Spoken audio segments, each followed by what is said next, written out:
Today, God has given us the message, three little words. Lord, remember me. May I ask the congregation to stand and let us have our first declaration. As said in Matthew chapter 12, verse 37, by our words we will be condemned, and by our words we will be justified. So let's start. So let's declare our declaration. So let's start. I believe in my heart Jesus Christ is the only begotten Son of God. He is my Lord and my Savior. I will be attentive to hear His message and obey His words, His commandments. This is my declaration in Jesus' name. Luke chapter 23, verse 42. Then he said to Jesus, Lord, remember me when you come into your kingdom. Let us pray. Almighty God, our Father, we come before you in humility, in humbleness, just like the thief on the cross who cried, Lord, remember me. Remember us, O Lord. Today we ask you to remember us, not because of our goodness, but because of your mercy and grace. Open our hearts to hear your words.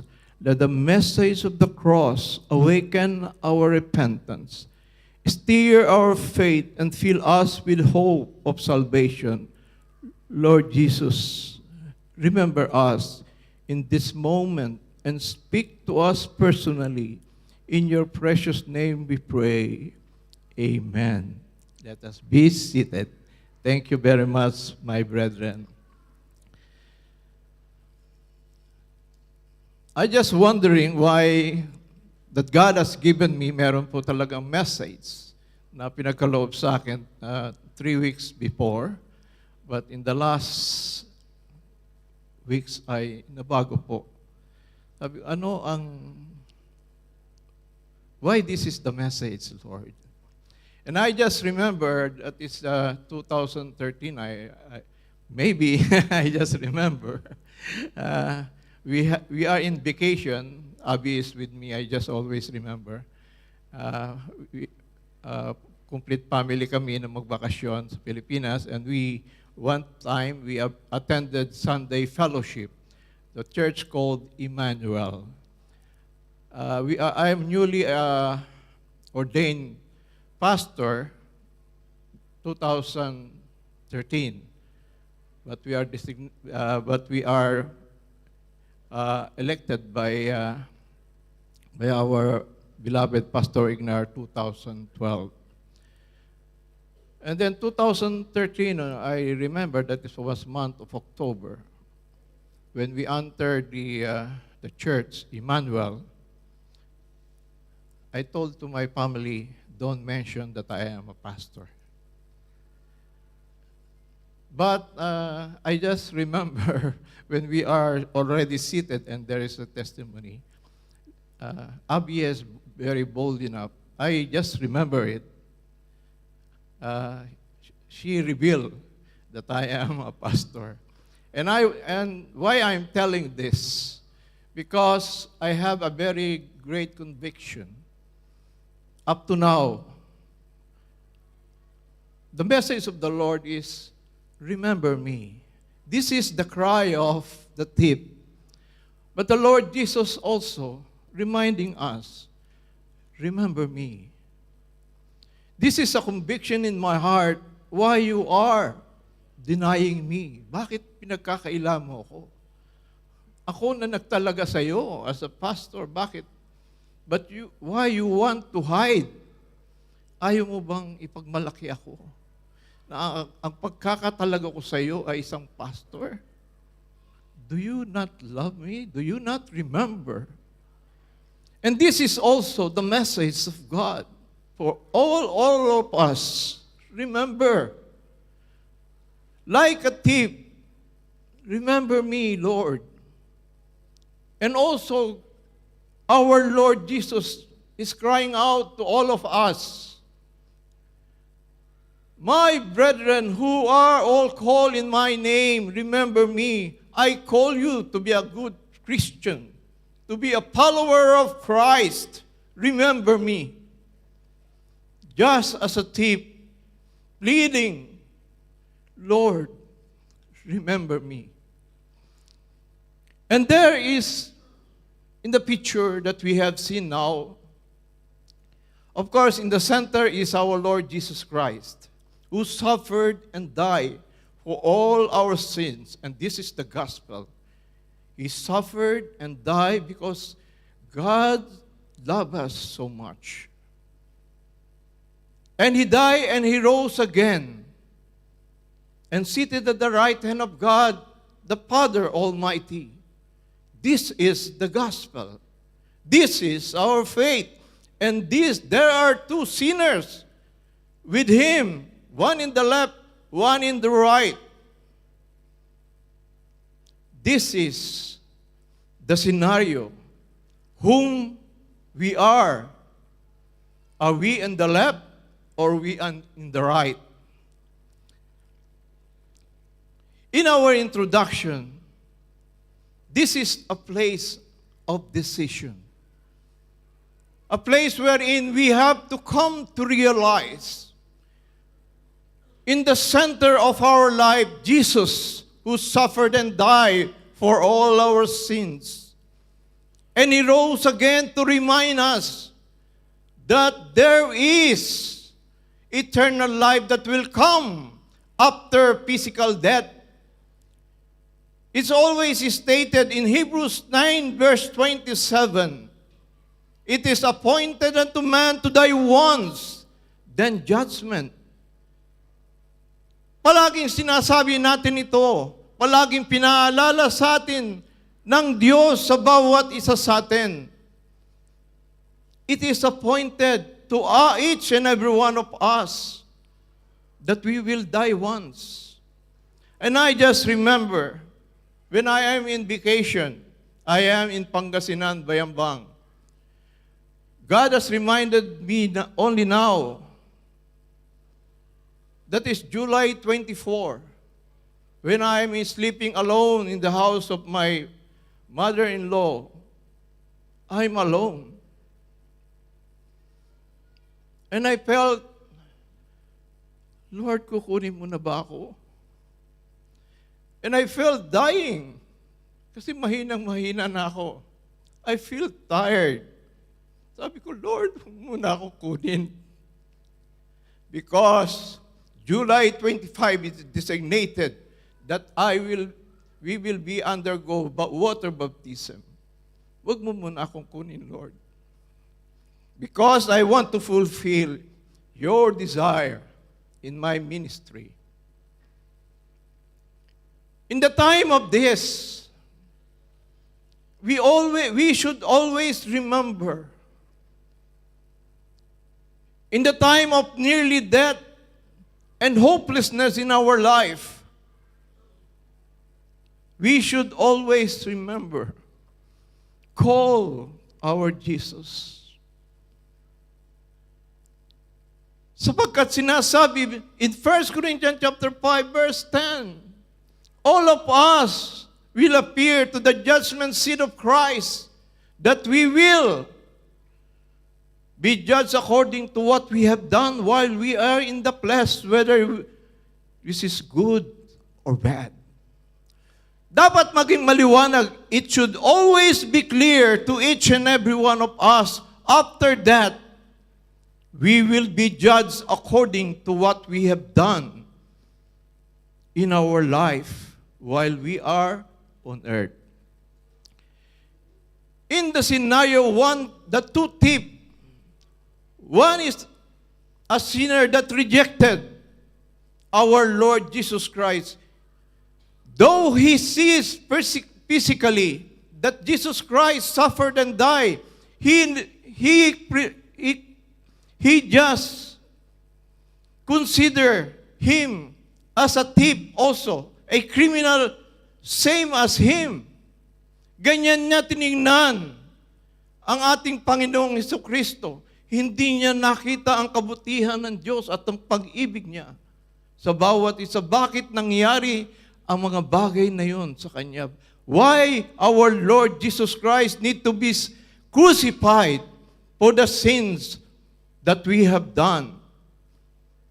Romans chapter 5, verse 8, while we are sinners, Christ died for us. But the other sinner come and ask for plead. He sees Jesus Christ as Lord. He received our Lord Jesus Christ. Saan po tayo dito?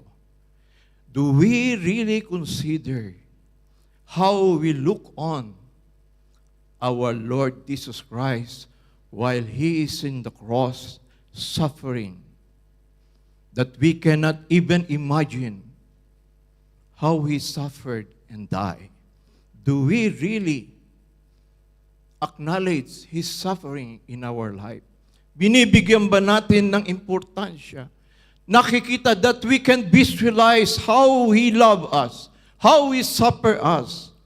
Sabi nga, the thief had nothing to offer. Wala naman siyang hindi naman siya nagsabing, sorry Lord. But in the heart of the thief, our Lord Jesus Christ see his pure heart asking, Lord, remember me. Comparing to all of us that we are living now in a comfort zone of our life as a Christian, that we decide our time, that we decide what we will do. But the thief has no longer to offer. No more chance. Mamamatay na siya. And this is only the words coming from his heart that our Almighty God manifested in him. Lord, remember me. This is the cry. This is in one humble prayer, that cry of a thief, a sinner. Isang makasalanan. Punong-puno siya ng kasalanan, kaya siya hinatulan, mamatay sa cross. Magnanakaw siguro siya. Mamamatay tao siguro siya. Lahat siguro ng kasalanan ay meron siya. But, in one humble prayer and plea, he received salvation. This cry, Lord, remember me, is more than a plea. It is a revelation of who Jesus is.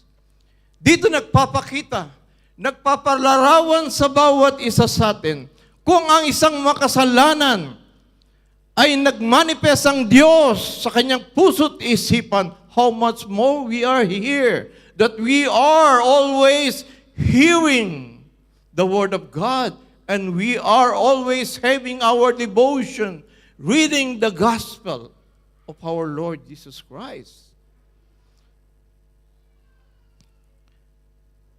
And we have 5 points. Amen? Huwag po kayong mag-alala. As per time, makakatapos po tayo. Amen? But, please, brothers and sisters in Christ, as we declared a while ago, please listen. Amen? Give our time for Lord Jesus Christ. Amen? For our main points, the plea of repentance. Number 2, the plea of recognition. The plea of faith and eternity. The plea that brought immediate response. And then, the gift of grace. Point number 1, the plea of repentance from the book of Luke chapter 23, verse 39 to 41.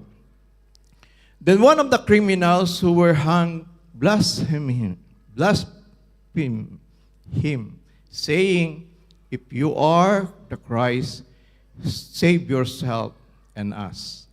But the other answering rebuked him, saying, "Do you not even fear God, seeing you are under the same condemnation? And we indeed justly, for we receive the due reward of our deeds, but this man has done nothing wrong." Dito makikita po natin ang dalawang pagkatao. Pareho silang makasalanan. Lahat naman tayo, for all we are sinners. Romans chapter 3, verse 10. For all have sinned and fall short to the glory of God. Lahat tayo. But how we look on to our Lord Jesus Christ. Do we condemn our Lord Jesus Christ as said by others? Hindi ako naniniwala dyan. Tagal-tagal na, babalik yun. Hindi na mo bumabalik. Di ba? Ganun ba tayo? Or, many of us here saying, "Maranatha, Lord," and continue to share the gospel of salvation. Continue praying and fasting. Saan tayo, brothers and sisters?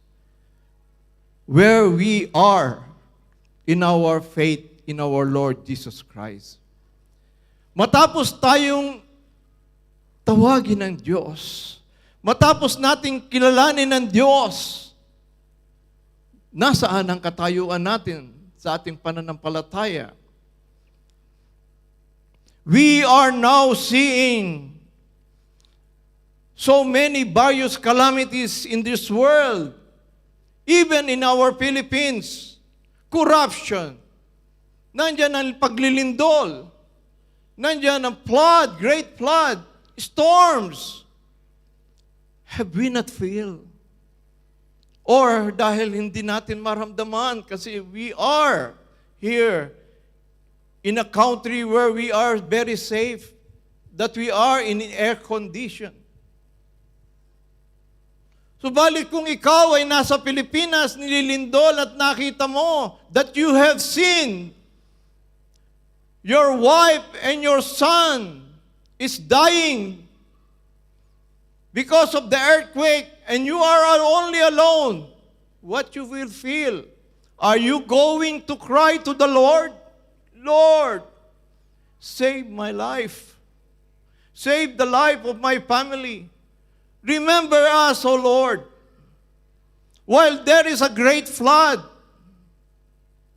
Do you remember our Lord Jesus Christ? Na alam mo that you have physically seen and now encountering by our own country that there is a shaking in the earth, because the signs in heaven and the signs in the earth has already manifested, and we are now encountering, as said in Matthew 24. Do we know this, brothers and sisters in Christ? Have we considered all of this, that the end times that was been prophesied 2,000 years ago, we are now experiencing and witnessing the reality of what had written in the Bible. True repentance begins when we see ourselves as sinners. Naalala ko ang sarili ko, nagtanong lang naman ako, "Lord, bakit ganito ang buhay ko?" Ang alam ko, matalino ako eh. Because I'm the president of what do you call this? The Knights of the Altar during my high school days. Ang galing-galing ko. Kung I believe in God lang. Madali sa akin yan. Our Father, Hail Mary, Glory be. Magaling ako dyan. Mahusay ako, ang galing-galing ko. Because I am a president of Knights of the Altar. Nagsaserve ako sa Mass. Ang ganda-ganda na suot ko na para akong santo. But when I'm praying in actual for myself, hindi ako pinag-pray ng Lord. I acknowledge na yung binabala ko noon, kung bakit ako nagpapunta, nagpa-assign sa Yanbu, Saudi Arabia, God has another purpose for my life. I just cry. Hindi ako nahihiyang sabihin sa inyo. Siguro mamatay na ako, ito pa rin ang testimony ko. That God has called me and cried for my sin. Makasalanan mo talaga ako. Marami akong kasalanan sa magulang ko, sa mga kapatid ko, at sa naging asawa ko, marami akong naging kasalanan. But I cried for my sin. Iniluha ko yun sapagkat makasalanan naman talaga ako. And this is what God has given to me. Na God is leading me. Bakit ginawa itong makasalanan na ito naging pastor? But thank you, Lord. Kasi nung umuwi kami, sabi ng ate ko, huwag ka nang mag-ambag, Jimmy. Pag nagkita tayo lahat, mag-preach ka na lang. And this is the acknowledgement. Not me as a sinner, in-acknowledge ng mga kapatid ko na ako isang pastor. That I am sharing the gospel of Christ to them. And this is what God has given to us. If we are sinners, Psalm 51 verse 17, a broken spirit and a contrite heart. Napakagandang awitin ito. Na ang punong-puno ng pag-ibig na makikita natin. Na ang pag-ibig ng Diyos, kung tayo we acknowledge that we are sinners, ito yung mararamdaman natin. A broken spirit and a contrite heart, you will not despise. You will not despise. Di ba po, ang ganda-ganda? Ganyan tayo. That after we cry and acknowledge that we are sinners, you will feel the peace and love of our Lord Jesus Christ. This is the gospel. Many cry out when they are desperate. Marami sa atin ang umiiyak ko, Lord, iniibal-labal ko siya Bakit na ako iniwal At pupunta ka doon sa kaibigan mo, inuman tayo, pre. Inuman ako, binasted ako inuman tayo. Mahal na mahal ko siya, kababatayin ko pag hindi ko siya napag-asawa. Ang ganda-ganda ng mga lips niya, ng mga mata niya. And so many ways that we cry because of our problems. And we cry out to the wrong source. Na pare, dito tayo, inom tayo, samahan mo naman ako. Mare, samahan mo tayo. Para gumaang kalooban ko, samahan mo ako. This is not the right one. The thief chose Jesus as his lost hope, the last hope. Na sa bawat suliranin na ating dinaranas sa buhay na ito, here is Jesus our Lord. Sabi niya sa Peter chapter 5, verse 7, cast your cares upon me because I care for you. Di ba ang sarap? Lahat ng problema mo, sabihin mo sa akin, huwag naman doon sa kaibigan mo lang. Sabihin mo sa akin. Di ba? Sabi nga sa Matthew chapter 11, verse 28 to 29. Sabi niya, come to me. Di ba kayo napapagod sa inyong mga problema? Di ka ba napapagod? Di ka ba nagsasawa? Di ba? Magsawa naman tayo sa lahat ng problema dinaranas natin. Come to Jesus. Those who are heavily burdened, I will give you rest. Mamahinga naman tayo. Magsawa naman tayo sa problema. Ang dami nagmamahal sa atin, lalo na ang Panginoong Yesus. Sabi nga sa Philippians chapter 4, verse 6 to 7, do not worry. Ano ba yung worry? Palagi tayo nag-worry. But, sabi niya, but for prayer and petition, let your request be known unto God. Malaman ng Diyos. Bakit ba hindi mo ayaw paalam? Pinapaalam mo, namamarites ka tuloy. Si Mare, ang dami problema, ang daming utang. O, namarites ka pa. Sabihin mo na lang sa Diyos. Di ba? Makakawala ka pa sa mga marites. Di ba? Hindi ka pa machichismis. Sabi niya, let your request be known unto God with, magpasalamat ka naman, with thanksgiving. Salamat po, Lord. Bibigyan mo na ako. You will supply yung pambayad ko sa aking, sa Mumbai. Diba? With thanksgiving and the peace of God that will transcend all understanding will keep your heart and mind in Christ Jesus. Ayaw niyo ba nun?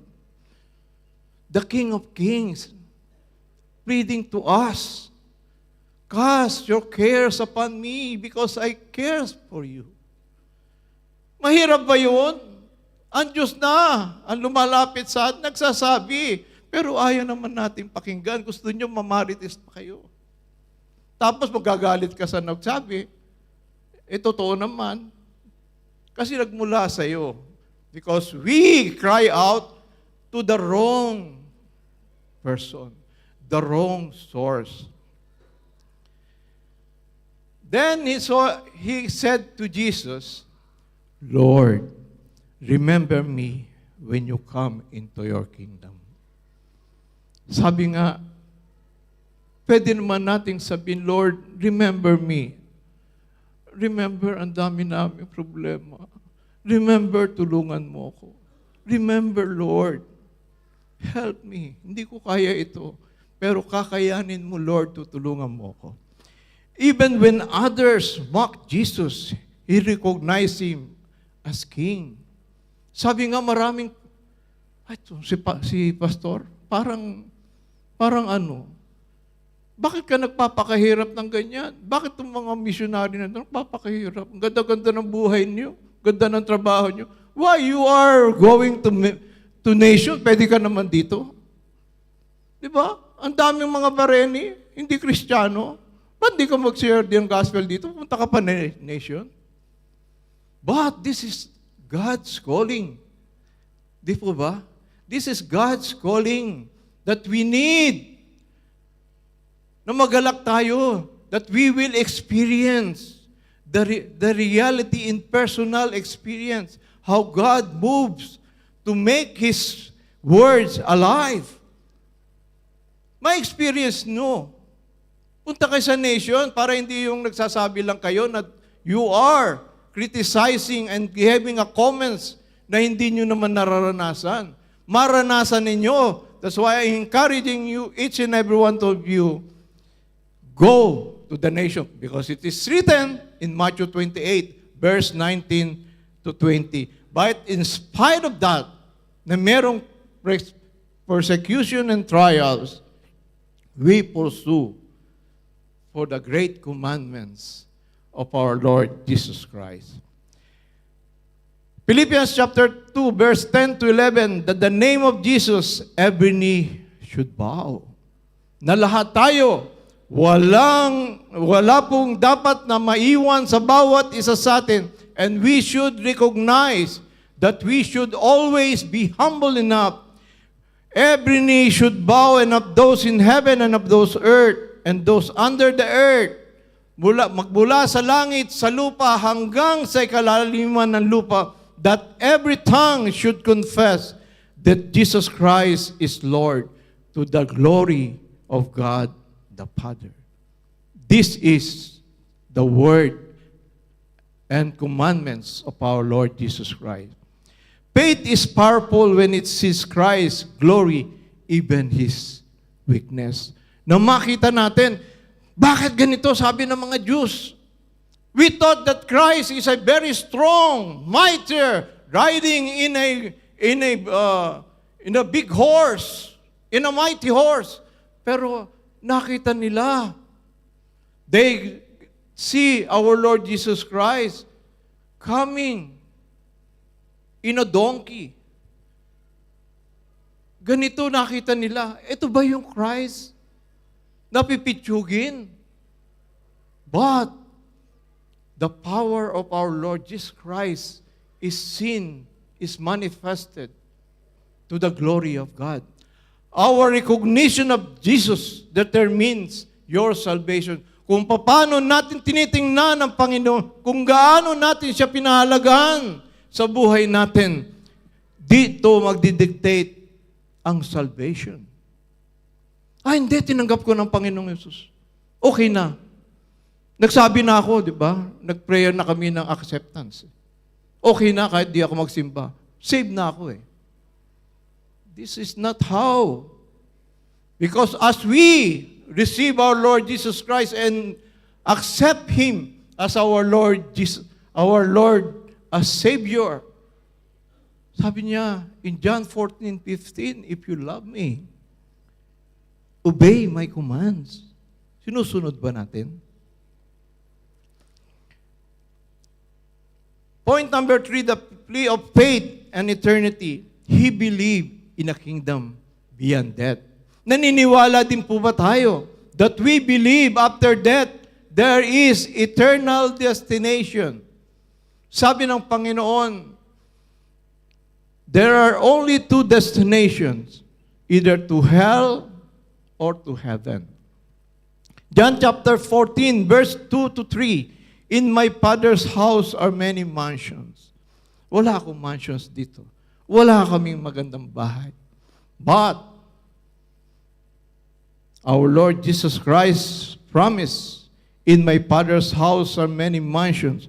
If it were not so, I would have told you, I will go to prepare a place for you. And if I go and prepare a place for you, I will come again and receive you to myself, that where I am, there you may be also. This reminding us na wag naman maubos ang ating mga pangarap sa pagpapagawa ng mga bagay for personal.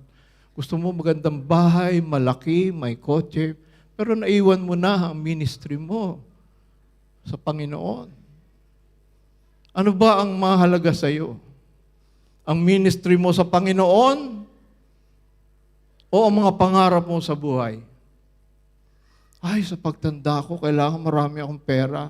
Kasi dapat mayroon akong mahuhugot para mayroon akong magagamit pagpagamot ko. Oh Lord, huwag naman ganon. Ako, this is my desire. I am in front of you, my brothers and sisters in Christ. Wala ko pong pagpapagamot. My only healer and helper, ang Panginoong Jesucristo. Kung kailan niya ako kukunin, hindi ko po alam. But my desire ay magampanan ko yung pangarap ko sa Kanya na maitayo ko ang Sunday worship house para sa Kanya. Patapusin mo lang ako, Lord, bago mo ako kunin. Because you will come again. Sabi mo, because you are preparing a mansions. Pinatatayo ko house lang. Pero God, our Lord Jesus Christ, is preparing a mansion for each and every one of us. Jesus promised a place prepared for us. Naniniwala ba tayo doon? Naniniwala po tayo? Can I hear? Amen? Amen. So, huwag nyo naman pagandahin ng bahay nyo, tapos iiwan nyo rin. Di ba? May mansion.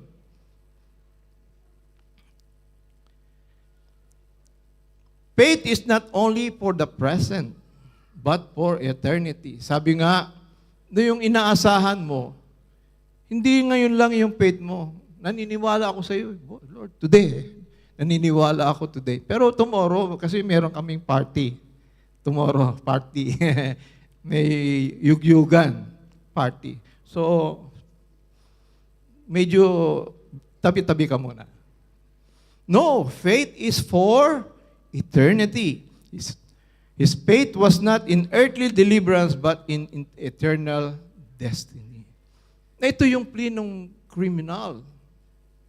Sabi niya, alalahanin mo lang ako. Makasalanan ako. Lord, remember. Just remember me. Hindi naman niya sinabi yung pangalan, pero God remembers him. The highest level of faith is trusting God with your eternity. Na lahat tayo, that we all are preparing. Pinaghahandaan nga ba natin? That we are preparing our eternity life? Or we are always preparing for our ambition of life? Because in Hebrews chapter 11, verse 1, now faith is the substance of things hoped for and the evidence of things not seen. Na makita natin ang pananaw natin na inaasahan natin one day, I will be with the Lord. Marami nagsasabi ng I establish the extension Bayambang Pangasinan. Mga walang yan eh. Magnanakaw yan eh. Maglalasing ang mga yan eh. Ano mababago mo ba yan? Are they going to change their life? Kuya, para kang tanga, hangal ka. But, God is working. God is working if we will just stand in our faith because our desire is to give glory to His name. Sabi nga sa 1 Corinthians 10:31, which is our memory verse, whether you eat, whether you drink, or whatever you do, do it for the glory of God. Na ang lahat ng ginagawa, that whatever we do, God has called each and every one of us to give glory to His name. And point number 4, the plea that brought immediate response. In Luke 23, verse 43, today you will with me in paradise. This is the response of God when the thief say, Lord, remember me. This is with all his heart. God does not delay in answering our sincere cry. Lord, patawarin mo naman ako. Marami akong kasalanan. Alisin mo na po ako sa ganitong pagkaalipin. This is our cry. Bakit si Brother Jaime nakalaya sa makasalanang buhay? How much more you? Isaiah chapter 65 verse 24, before they call, I will answer. Bago man lang tayo tumawag, tutugon na ang Panginoon. While they are still speaking, I will hear. Nagsasalita pa lang tayo, nakikinig na ang Diyos.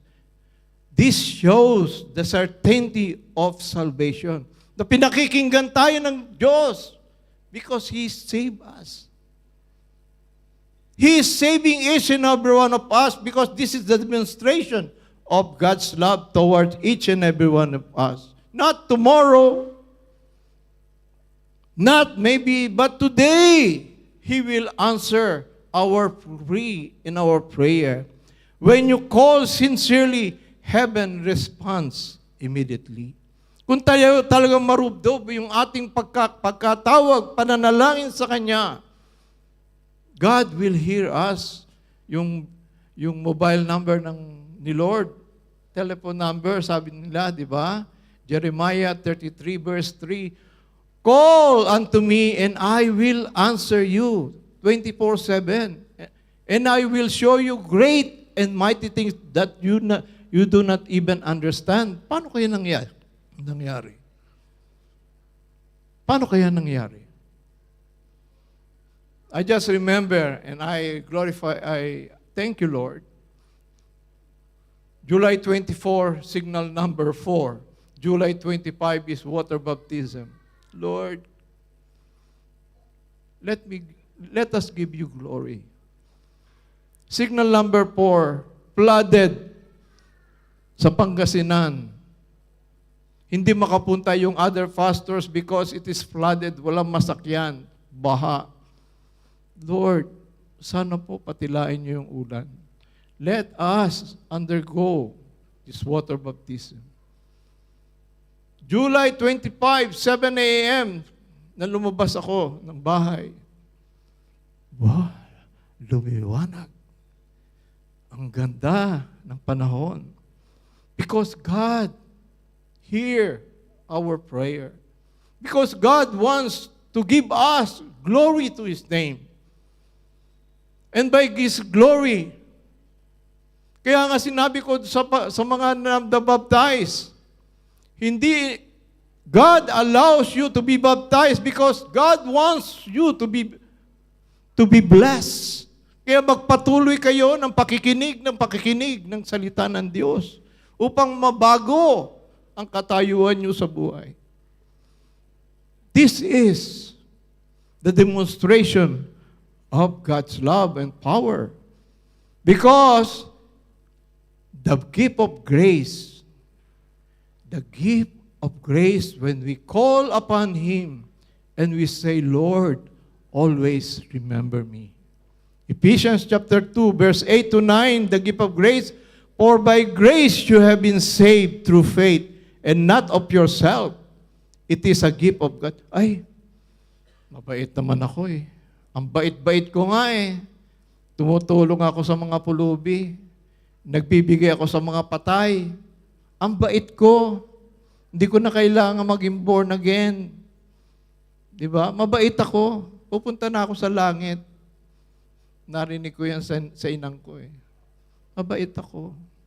Nagdadasal ako. Kung ano naman yung sinasabi mo, Jimmy. For by grace you have been saved through faith. Magkaroon ka ng pananampalatayang tunay. Tunay. Hindi sa bibig. Tunay. And not of yourself. Hindi mo kakayanan. We are, remember brothers and sisters in Christ, we should be empowered, guided by the Holy Spirit. Hindi yung karunungan mo, ay matalino ako eh. May masteral yata ako. Ang galing ko eh. No. Kahit ang mga hirap na tao, when they are guided by the Holy Spirit, they will have a great gift to us. Through faith and not of yourself, it is a gift of God. Gift ni God yan eh. Diba? Ngayon, meron tayong 2 baby. That is gift of God. Di po ba? Hindi dahil sa tayo mahusay. This is a gift of God. And not of your works, let anyone should boast. Huwag naman natin pagyabang. God is always reminding us that we should be humble. We should always acknowledge that we are always committing sins, that we need to apply 1 John 1:9. Na palagi tayong mapagkumbaba. Tandaan po natin that he had no baptism, no ministry, no offering, only faith. Magkaroon ka ng tunay na pananampalataya.